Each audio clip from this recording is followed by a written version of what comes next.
শিল্প সংস্কৃতির জন্য এই সংগঠনকে টিকিয়ে রেখে দিয়েছে। তার এই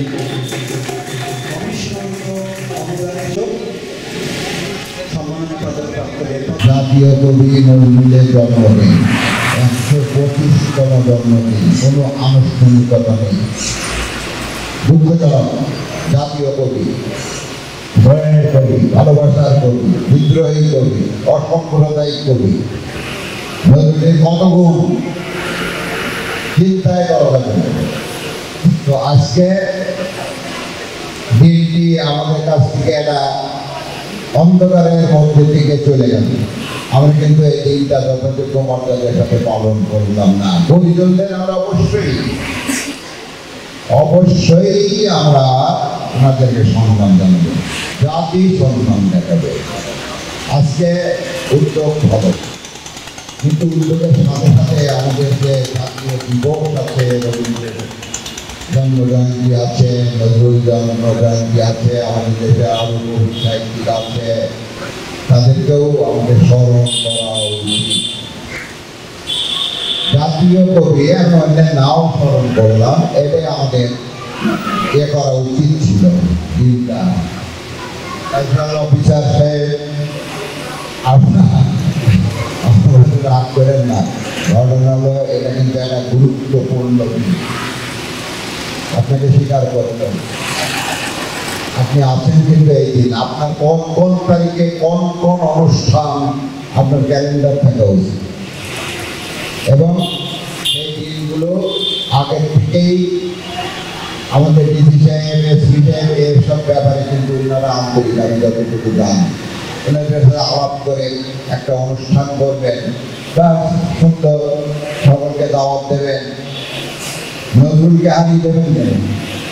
আমাদের মাছ থেকে নজরুল হারিয়ে যাবে কেন? বঙ্গবন্ধুর কথা বলতে বঙ্গবন্ধুই তো তাকে নিয়ে এসেছিল, বঙ্গবন্ধুই তাকে জাতির মর্যাদা দিয়েছে, জাতীয় কবি হিসেবে মর্যাদা দিয়েছে।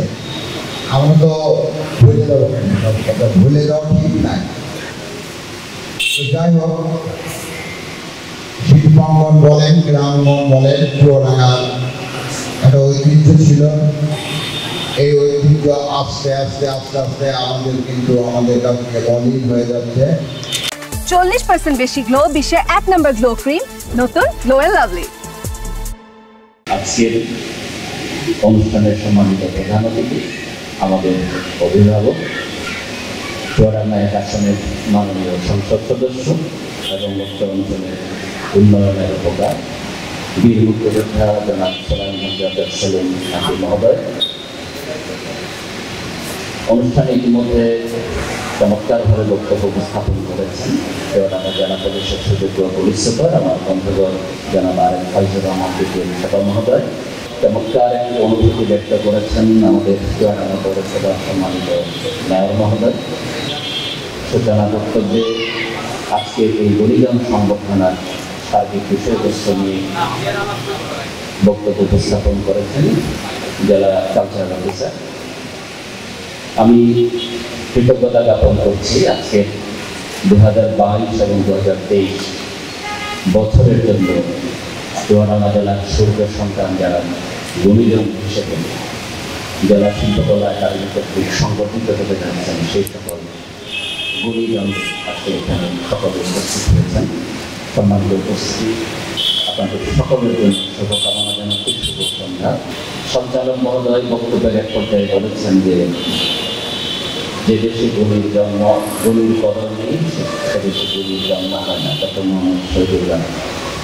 আমিও সেই কথারই প্রতিধ্বনি রেখে বলছি যে সৃষ্টিকে বাঁচিয়ে রাখতে হলে গুণীর কদর অবশ্যই করতে হবে। সৃষ্টিকে যদি আমরা বাঁচিয়ে রাখতে চাই, অবশ্যই গুণীর কদর করতে হবে। এবং গুণী মানেই হচ্ছে তিনি একটা বিশেষ জ্ঞানী।